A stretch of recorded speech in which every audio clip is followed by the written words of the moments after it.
देख लीजिए question, state first law of thermodynamics. 0th law तो मैंने पढ़ा दिया था, अब कौन सा आएगा? चलिए देखिए first law of thermodynamics. First law of thermodynamics याद रखना, अगर कोई भी थर्मोडायनेमिक सिस्टम है जिसमें गैस भरा, अगर हम इसको हीट देंगे, क्या देंगे? हीट। ये दो काम करता है। कौन? The amount of heat given to a system does two things. How many?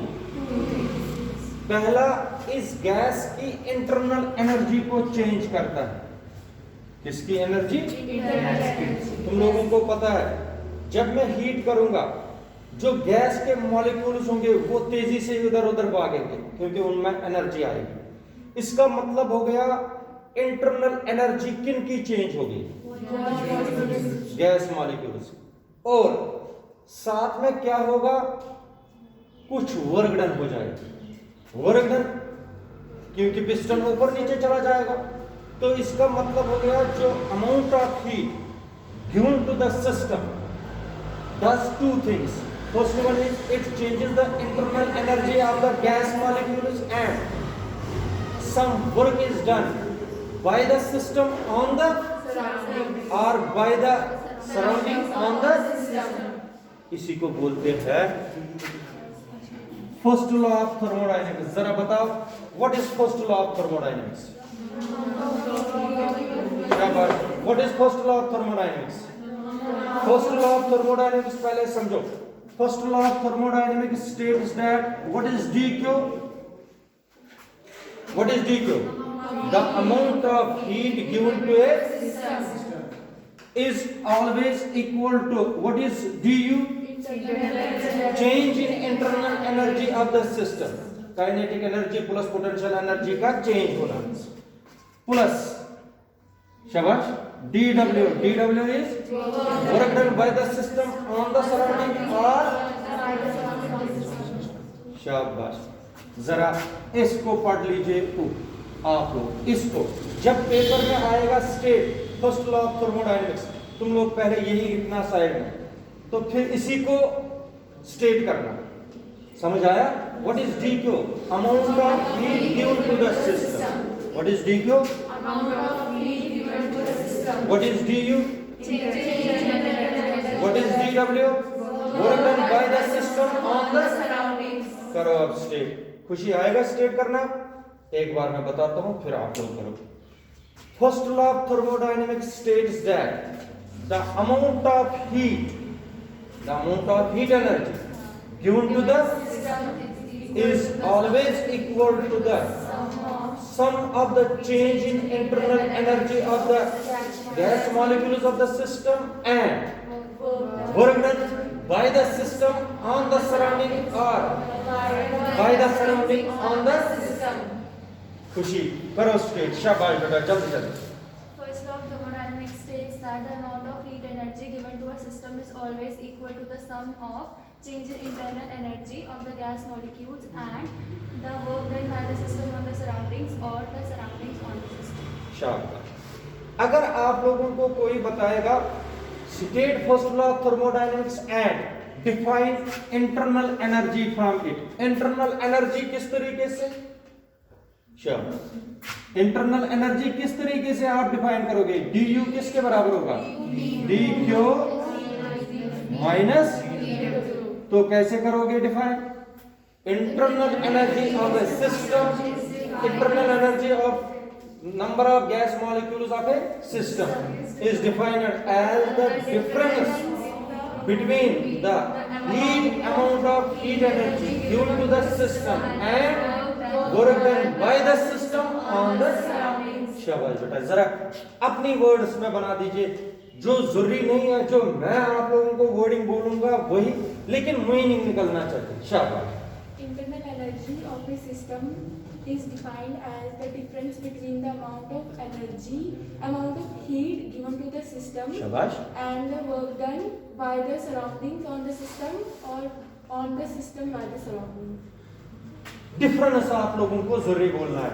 What is internal energy? The internal energy of a system is defined as, शाबाश बेटा, difference between the amount of energy, amount of heat energy given to a and the work done by the system to the, ठीक है। इसके बाद एक और short answer है जिसको आप लोगों को देखना है, वो है reversible and irreversible processes. Give examples in each case. Reversible or irreversible processes.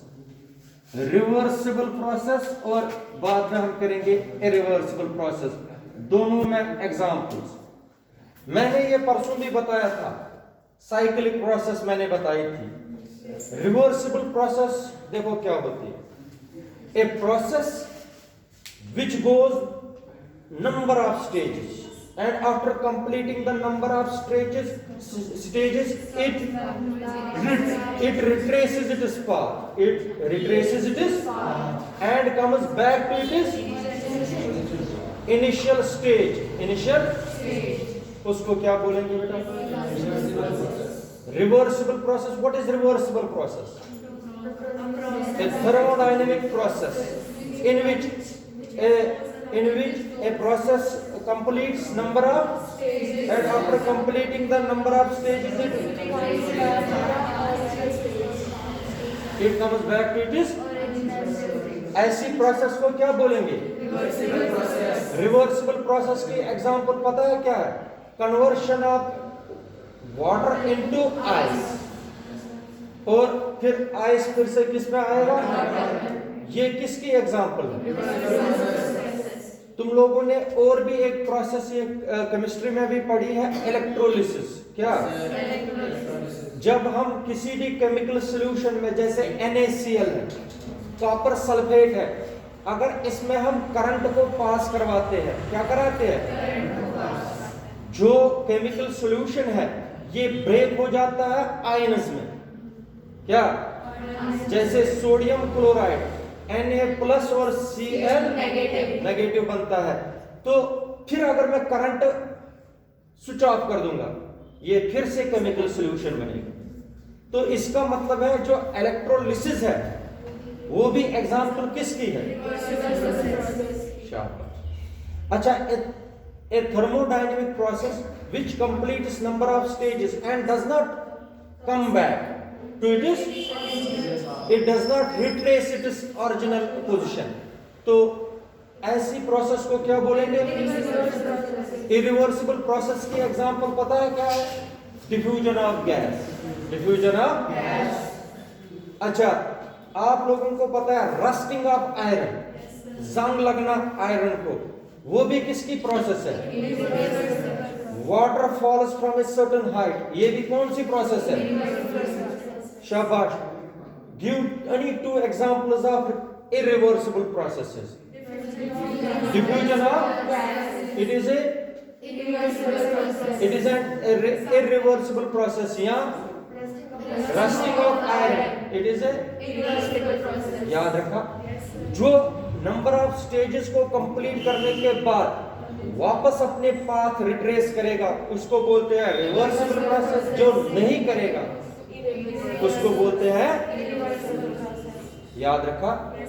शाबाश बेटा, ये भी शॉर्ट आंसर में आता है, मगर आता है ये what is reversible and irreversible processes, give example. अच्छा, इसके बाद होता है एक और शॉर्ट आंसर जिसको बोलते हैं पीवी डायग्राम। पीवी डायग्राम या बोलते हैं बेटा इसको इंडिकेटर डायग्राम भी बोलते हैं। व्हाट इज पीवी डायग्राम और इंडिकेटर डायग्राम? इंडिकेटर डायग्राम भी बोलते हैं इसको, इंडिकेटर डायग्राम। अभी पता चलेगा आप लोगों को, पीवी डायग्राम से ही पता चलता है। The graph plotted between variation of pressure, variation of with variation of volume, with variation of is called PV diagram. What is PV diagram? अगर हम ग्राफ प्लॉट करेंगे वेरिएशन ऑफ प्रेशर, प्रेशर यहां से change होता जाएगा। यहां से क्या होता जाएगा? प्रेशर और वॉल्यूम के बीच में जब ग्राफ प्लॉट करूंगा तो उसको बोलते हैं क्या? PV diagram. और पीवी डायग्राम का दूसरा नाम क्या है?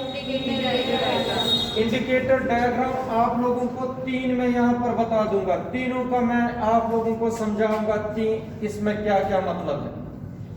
इधर देख लीजिए, सब में ग्राफ प्लॉट करना है, किस किस के बीच में।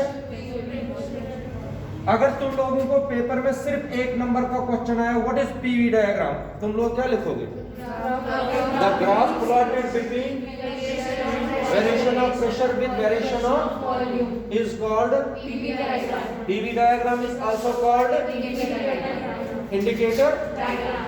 अब देखो, अगर मैं ग्राफ प्लॉट करूंगा ऐसे, क्या करूंगा, लेकिन एरो मैंने ऐसे दिखाया, अंडरस्टैंड करना। इसमें मैंने एरो ऐसे दिखाया, तुम लोगों को खुद अभी समझ आएगा। आप लोग देख लीजिए, यहां पर वॉल्यूम V1 है, यहां पर वॉल्यूम V2 है। V2 बड़ा है, V1 बड़ा है? कैसे V1 V2 है ना बड़ा, यहां से वॉल्यूम बढ़ा रहे हैं, यहां से तो बढ़ा रहे हैं वॉल्यूम, कम थोड़ी कर रहे हैं, वॉल्यूम बढ़ा रहे हैं। आप देखो यहां पर प्रेशर P1 है, क्या है? यहां पर प्रेशर कितना है? इसका मतलब इस पॉइंट पर P1 V1 और यहां पर क्या है प्रेशर? तुम लोग गलत क्यों बोलते हो? ये है P2, ये है P1 बड़ा है, P2 बड़ा है? P2 क्या है? अब बताओ मुझे, तुम लोग मुझे बता दीजिए, जितना जितना हम यहां से वॉल्यूम को इंक्रीज करेंगे, प्रेशर कम कम होता जाएगा। Volume increase, pressure. वॉल्यूम जब इंक्रीज होता है तो एक्सपेंशन होता है कि कंप्रेशन होता है? एक्सपेंशन। हाँ, इस प्रोसेस को जब आप लोग ऐसे कहीं पर देखोगे एरो करके, जब इंडिकेटर डायग्राम में, ये कौन सी प्रोसेस होगी? एक्सपेंशन वाली के कंप्रेशन वाली? इस प्रोसेस में एक्सपेंशन होगा, कंप्रेशन होगा? एक्सपेंशन। शाबाश बेटा, इसमें एक्सपेंशन होगा। अब ये तो तुम लोगों को समझ आनी चाहिए खुद ही। अगर आप लोग ये मुझे बता दीजिए, शाबाश, ये होता है P1 V1, ये क्या है? P2 V2। अब बताओ, जब मैं आगे आगे बढ़ता जाऊंगा क्या इंक्रीज होता जाएगा? Pressure increase. अच्छा, इधर देखो, अगर इस ग्राफ के हिसाब से हम इधर से इधर की तरफ आएंगे, वापस आएंगे, वापस जब आएंगे क्या वॉल्यूम क्या हो गया? मगर प्रेशर, वॉल्यूम डिक्रीज और प्रेशर, वॉल्यूम डिक्रीज, प्रेशर, उसको बोलते हैं कंप्रेशन। इसका मतलब जब आप प्रेशर लगाएंगे किसी चीज पर, प्रेशर तो इंक्रीज होगा लेकिन वॉल्यूम जरूर क्या होगा? हाँ, याद रखना, ये कौन सी प्रोसेस हो गई? कंप्रेशन। क्या हो गई? क्या हो गई? कंप्रेशन में होता क्या है? Pressure increase, volume. इस डायग्राम से आप लोगों को क्या पता लगता है? डायग्राम से कौन इंक्रीज होता है, कौन डिक्रीज? वॉल्यूम। इस डायग्राम से क्या पता चलता है? Volume increase.